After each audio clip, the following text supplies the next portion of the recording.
Antes de mergulhar nesta história incrível, considere se inscrever no canal e ativar o sininho. Cada história aqui tem algo a dizer, e você não vai querer perder nenhuma. Estava chovendo em Coldridge, uma cidadezinha sonolenta no interior do estado de Nova York, naquele dia. Uma chuva fina, persistente, quase tímida, mas gelada. Infiltrava-se sob as roupas, grudava nos cílios, escorria pelas lápides e pesava no ar com seu luto silencioso. O céu, baixo e uniformemente cinza, parecia chorar com os vivos, ou talvez chorasse mesmo para eles, antecipando o que alguns ainda desconheciam. O cemitério Coldridge, geralmente deserta, zumbia com o murmúrio de guarda-chuvas batendo e botas afundando na lama. Ao redor da cova recém-cavada, as figuras negras permaneciam eretas, congeladas como estátuas de granito em luto. Seus rostos eram graves, mas discretos, mascarados pelos grandes guarda-chuvas negros que formavam uma espécie de cúpula funerária. Pareciam um exército de corvos silenciosos, serenos, quase culpados. No centro desta assembleia de luto, uma mulher estava sozinha, de pé, imóvel, resoluta em sua dor. Ela usava um terno preto de corte impecável, simples, mas elegante. Seu cabelo preto estava preso em um coque baixo e rígido. Seu rosto estava pálido, marcado pela insônia e pelas lágrimas que ela se recusava a derramar em público. Em sua mão, ela segurava uma rosa branca, ainda coberto de gotas de chuva, contra o peito. Como uma lembrança. Ou um adeus. O nome dela era Amélia Grayson, filha única do Dr. Jonathan Grayson, um médico renomado, um filantropo apreciado em toda a região, um homem de princípios e bom coração, um pilar da comunidade. Era conhecido nas ruas de Coldridge como o Bom Doutor. Um homem que nunca recusava um paciente, nem mesmo aqueles que não podiam pagar. Mas há uma semana, o destino atacou sem aviso. Seu corpo foi encontrado caído sobre a mesa em seu escritório, com uma das mãos segurando uma caneta e a outra apoiada em um prontuário médico. A polícia falou de um ataque cardíaco, o legista confirmou. O funeral foi realizado em silêncio. Mas algo bem no fundo de Amélia se recusava a acreditar. Seu pai, tão cuidadoso, tão atento à sua saúde, tão cheio de planos. Morrer assim, sozinho, durante a noite? Ela não conseguia mais dormir. Ela havia revistado as coisas dele. Lera seus bilhetes, relera suas mensagens, sem encontrar nada óbvio.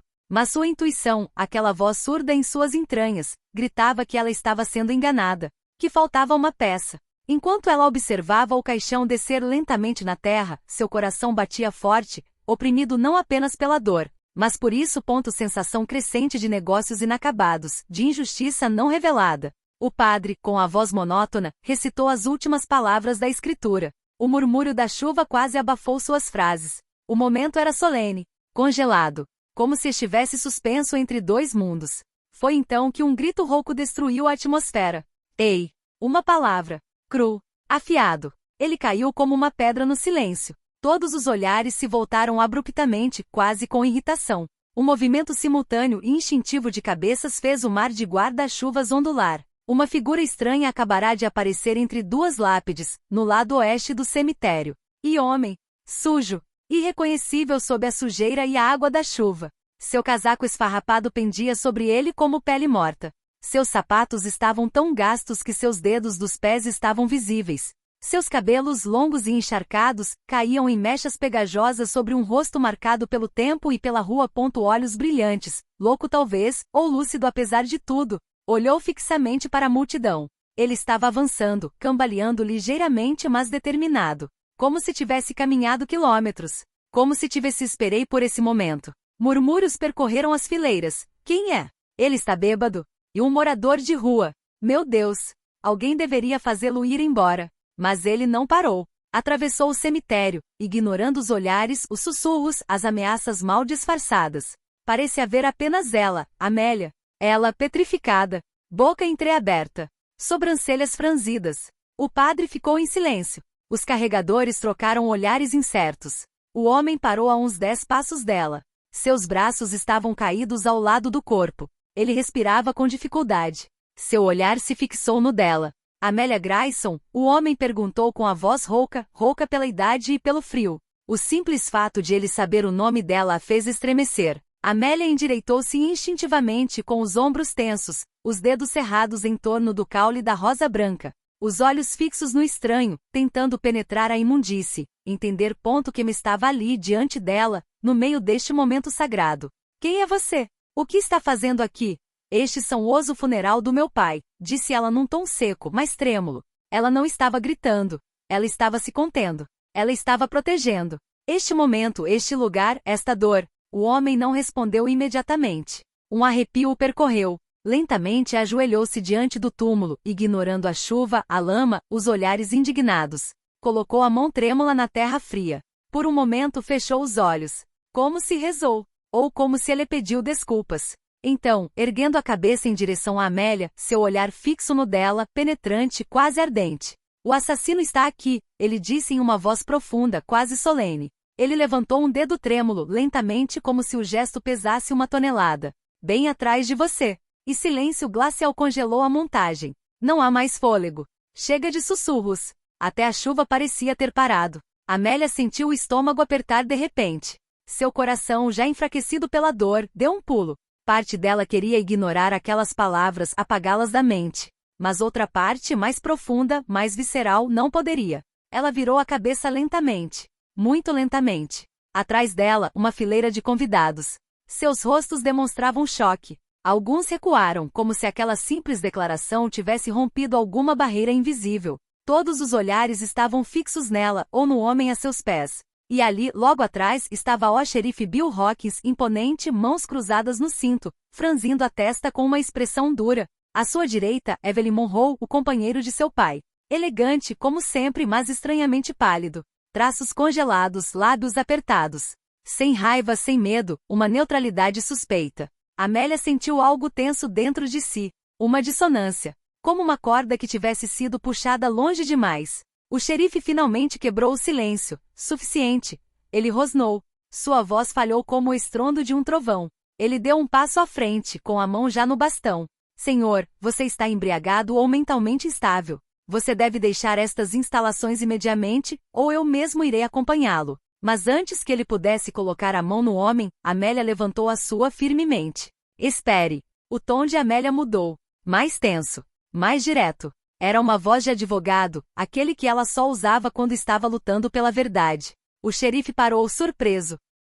Ela se virou para o homem no chão. Você disse meu nome. Você conhecia meu pai. E você está falando sobre assassinato. Então pergunto novamente e exijo uma resposta clara. Quem é você? E o que você sabe? O homem, ainda ajoelhado, suspirou. Parecia envelhecer mais 10 anos na chuva. Então, com um sorriso fraco e triste, disse: meu nome é Frank Delaney. Ele fez uma pausa. Eu era o melhor amigo do seu pai. Muito antes de ele se tornar o que você chama de homem respeitável. Muito antes da clínica, das palestras, das fotos nos jornais. Crescemos juntos nos becos do Bronx. Ele pegou o caminho certo. Eu escorreguei. Ele olhou para baixo, seu olhar nublado por memórias dolorosas. Não nos falamos por quase 20 anos. Até 3 meses atrás. Ele me encontrou. Ele me procurou. Ele me procurou quando eu estava sem teto, esquecido por todos. E naquela noite, naquele velho restaurante perto dos trilhos da ferrovia, ele me disse que estava com medo. Amélia o encarou ofegante. A multidão ao redor prendeu a respiração. Com medo de quê? Ela sussurrou. Frank olhou para cima e encontrou os olhos dela. Pelo que ele havia descoberto. Ele me disse: Frank, acho que tropecei em algo. Algo sujo. Algo perigoso. E se alguma coisa acontecer comigo, quero alguém com quem conversar. Alguém em quem eu confie. Ele estendeu a mão trêmula em sua direção. Esse alguém, Amélia, é você. E eu vim até você evitar. Sua vida vai mudar. E você precisa se preparar. Amélia balançou levemente. O padre atrás dela fechou seu missal, confuso. O xerife, mais tenso do que nunca, olhou discretamente para Evelyn, que permaneceu estranhamente congelado, olhos fixos em Frank. Nenhum protesto. Nenhum grito de indignação. Apenas sua máscara de mármore. E naquele momento suspenso, Amélia entendeu algo terrível. O pai dele sabia. E agora, ela também sabia o suficiente para estar em perigo. Frank foi rápido preso no local por perturbação da ordem pública. Sua presença inesperada e suas palavras perturbadoras semearam uma onda de pânico entre os convidados. O xerife Hawkins, firme, mas visivelmente agitado, algemou-o rudemente e o levou para a delegacia, sob olhares preocupados e de desaprovação. Mas Amélia, com o rosto marcado pela determinação e raiva reprimida, imediatamente pediu para falar com as autoridades. Quero que ele seja libertado. Suas palavras, ditas com calma autoridade, não deixaram espaço para negociação. Ela sabia que aquele homem era sua única pista, a chave para a verdade que seu pai tentará lhe transmitir. O peso da dúvida esmagava seu peito, mas ela não estava pronta para desistir. Mais tarde naquela noite na delegacia de polícia, o escritório estava frio, iluminado por uma luz pálida que realçava as olheiras de Frank. Ele estava sentado em uma cadeira de metal, com os pulsos acorrentados, as costas curvadas pelo cansaço e pelo peso dos anos. Seu rosto, marcado por uma vida de ruas e batalhas perdidas, expressava mais resignação do que medo. Amélia entrou sem bater, sua silhueta elegante destacando-se no mundo austero. Ela se aproximou lentamente, cada passo ecoando no silêncio. Franco, ela disse suavemente, mas com firmeza. Ele olhou para ela, surpreso ao vê-la ali tão rápido, mas não tentou se levantar. Você me deve respostas, disse Amélia com a voz trêmula de emoção. Não apenas pela dor, mas por essa busca que se tornará uma obsessão. Ela se sentou em frente a ele, estendendo a mão para que ele pudesse vê-la claramente. Frank assentiu lentamente como se estivesse reunindo forças. Seu pai e eu crescemos juntos em Ridgefield, no Bronx. Seu olhar vagou pelo passado por um momento, como se estivesse revivendo memórias enterradas. Vimos coisas que um garoto jamais deveria ver. Escolhas das quais nos arrependemos até hoje. Cometemos erros, ações que ele queria esquecer. Mas eu caí. Caí no esquecimento, nas ruas, na pobreza. Ele encontrou um caminho. Um caminho reto, limpo, respeitável. Frank suspirou, um ruído rouco que parecia vir de suas entranhas. Mas há 3 meses nos encontramos novamente. Ele me procurou. Não para me ajudar. Não. Ele estava apavorado. Amélia olhou para ele com o coração batendo forte. Aterrorizado por quê? Frank inclinou a cabeça, reunindo as palavras. Ele me disse que era ameaça que nos arquivos de sua clínica, ele havia descoberto algo sério. Algo envolvendo pessoas muito poderosas. Pessoas que não hesitam em nada. Ele não sabia mais em quem confiar. Nem mesmo Evelyn. As palavras atingiram Amélia como uma facada.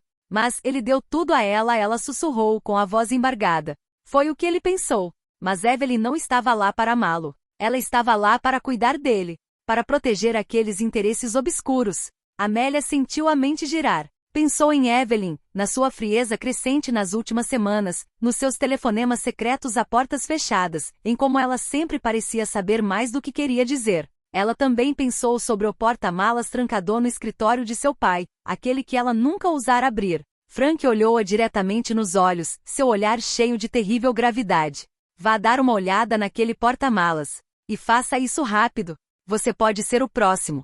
O silêncio caiu entre eles, mais pesado que a chuva torrencial lá fora. Amélia sentiu um medo gelado invadir suas veias, mas se recusou a ceder. Não importava o perigo, ela o enfrentaria. No coração da noite, sob um céu pesado e estrelado, Amélia empurrou a enorme porta da casa da família. A velha mansão, embora familiar, parecia estranha, quase estrangeira. Sombras dançavam nas paredes, projetadas pela luz fraca de um poste de luz bruxuleante lá fora. O ar estava frio, carregado de um silêncio pesado, como se as próprias paredes estivessem prendendo a respiração, cientes do segredo que aquela casa guardava. O escritório de seu pai, localizado no final do corredor, permaneceu trancado desde sua morte. Um quarto em que Amélia nunca ousara entrar, seja por respeito ou por medo do que poderia descobrir lá. Mas esta noite, o medo deu lugar à determinação. Ela se aproximou da poltrona favorita de Jonathan Grayson, uma velha cadeira de couro desgastada pelos anos. Ela procurou no forro cuidadosamente costurado onde seu pai havia escondido a chave, uma precaução discreta, quase uma brincadeira de criança. Seus dedos tremiam levemente quando ela removeu o pequeno chaveiro. O baú era enorme, feito de metal escuro, colocado sob a mesa, quase invisível na penumbra. Com o coração batendo forte, Amélia girou a chave na fechadura e levantou a tampa. Dentro, uma pasta volumosa com capa de couro, um pendrive preto e um envelope amarelado pelo tempo. Ela pegou o envelope. O papel amassado e a letra familiar aqueceram seu coração ferido por um instante. Ela desdobrou a carta e leu em voz baixa cada palavra como uma confissão póstuma. Minha querida Amélia, se você está lendo isso, significa que eu fui embora. Eu sempre disse para você nunca interferir nos meus assuntos, mas agora não tenho escolha. A clínica Grayson foi usada sem o meu consentimento, como fachada para uma rede de tráfico de órgãos. Pacientes de cuidados paliativos estavam desaparecendo, e eu estava começando a entender o porquê. Evelyn tinha ligação com eles. Eu imploro, não confie nela. E se puder, encontre Frank. Ele saberá o que fazer. O sangue de Amélia ferveu. Tudo que ela acreditava ser sólido, tudo o que ela havia construído em sua mente, estava de repente desmoronando. Seu pai, esse herói intocável, escondia um segredo obscuro e impensável. Uma teia de sombras que se estendia até as profundezas da família. Ela pegou o arquivo e o abriu delicadamente. Páginas e páginas de notas, relatórios médicos anotados à mão, nomes riscados, números suspeitos. Ela inseriu o pendrive no laptop que estava sobre a mesa e ligou a tela. Arquivos digitais, arquivos de áudio, vídeos, tudo o que foi preciso para trazer a verdade à tona. No dia seguinte, com Frank ao seu lado, eles pegaram a estrada para Nova York. Seu destino, o escritório de Monica Reis, um renomado jornalista investigativo e antigo aliado de Jonathan Grayson.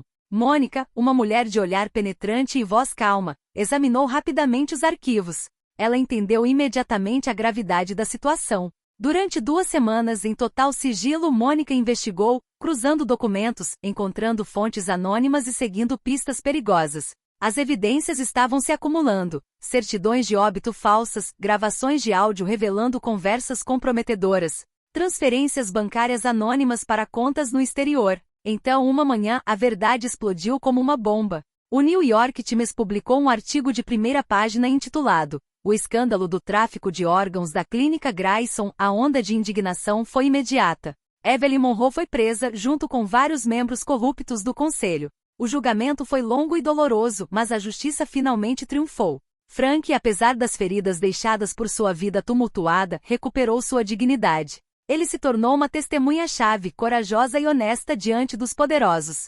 E Amélia? Ela assumiu a liderança da Fundação Grayson, transformando dor em força. Ela fez dessa herança familiar um lugar de esperança, um centro de assistência gratuita para os mais necessitados, um refúgio para aqueles que a vida havia esquecido.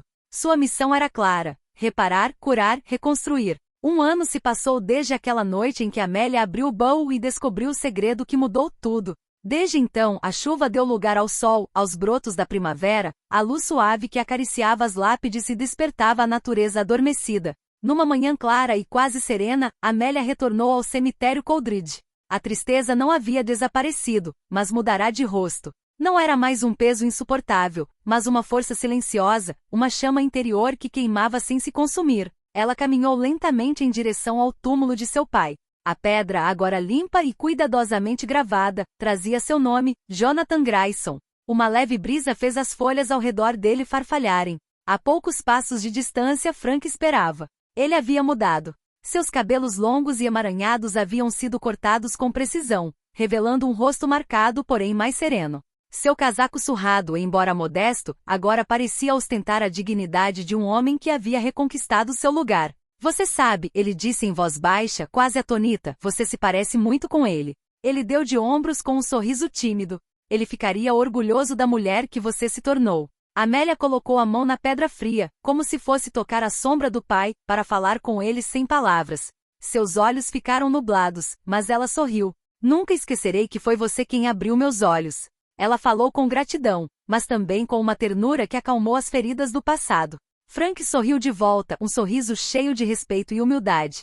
"Não fui eu. Era ele." Ele olhou para o túmulo e depois olhou para o céu azul claro. "Ele planejou tudo, até do túmulo. Ele sabia que você estaria pronta para encarar a verdade, para carregar esse peso, para lutar por justiça." Eles ficaram ali, lado a lado, em silêncio. 2 almas quebradas, mas de pé, conectados por um homem que ousou desafiar a escuridão, um homem cuja luz, mesmo extinta, continuou a guiar aqueles que ele amava. Uma rajada de vento levou embora uma folha seca. Um último adeus. Ou talvez, uma promessa.